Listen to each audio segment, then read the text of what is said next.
বেসামরিক ও সামরিক প্রশাসন, ব্যবসায়ী, গণমাধ্যম ও রাজনৈতিক দলের মধ্যে আন্তঃসম্পর্ক ঠিক না করলে ১/১১-র মতো পরিস্থিতির পাশাপাশি রাজনৈতিক সংঘাত অনিবার্য হয়ে পড়বে বলে মন্তব্য করেছেন তথ্য উপদেষ্টা মাহফুজ আলম।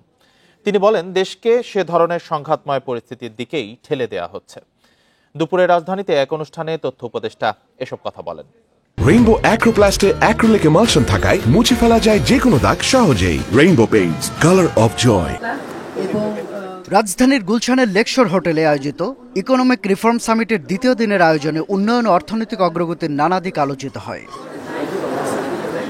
পরে অগ্নিঝরা বর্ষা নামে একটি বইয়ের মোড়কোন্মোচন করতে গিয়ে আলোচনায় অংশ নেন তথ্য উপদেষ্টা মাহফুজ আলম। দেশের বেসামরিক ও সামরিক প্রশাসন, ব্যবসায়ী সমাজ, গণমাধ্যম অনেক ক্ষেত্রে নিয়ামক শক্তির ভূমিকায় থাকলেও রাজনৈতিক দল বা শক্তিগুলো ততটা মজবুত নয় বলে মন্তব্য করেন তিনি।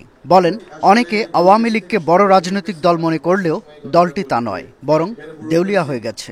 আমাদের আন্তঃসম্পর্কের জায়গাটা এটা যদি আমরা মিস করি, তাহলে আমরা বারবার বিভিন্ন খাদে আমরা পড়বো। ১/১১, তারপর আরও অনেকগুলো ক্রাইসিস আমাদের সামনে আসতে থাকবে এবং রাজনৈতিক সংঘাত অনিবার্য হবে। সেটা আমি বারবার বলছি, এটা কোনোভাবে হুমকি বা হতাশার জায়গা থেকে না, বরং সোসাইটি ওই জায়গাতে আমরা নিয়ে যাচ্ছি। সোসাইটিকে আমরা এমন এক জায়গাতে নিয়ে আসতেছি না যেখানে ডায়ালগ সম্ভব, যেখানে এই যে ফোর্সগুলোর মধ্যে একটা কমন গোলে, কমন ন্যাশনাল গোলে ঐক্যবদ্ধ হওয়া সম্ভব। এনসিপির দক্ষিণাঞ্চলের মুখ্য সংগঠক হাসনাত আব্দুল্লাহ গণমাধ্যম ও আমলাতন্ত্রের সংস্কারের গুরুত্ব তুলে ধরেন। মিলিটারি, এই মিডিয়া এবং এই আমরা যেটাকে বলছি ব্যুরোক্রেসি, তো তাদের একটা সংস্কার যখনই করতে যাবেন দেখবেন তারা এক হয়ে যাবে।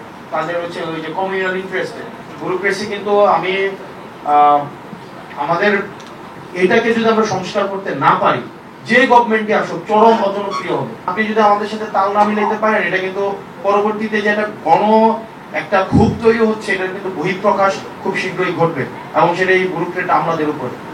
আওয়ামী লীগ যেন ফিরে না আসতে পারে সেজন্য ঐক্য ধরে রাখার তাগিদও দেন হাসনাত আব্দুল্লাহ।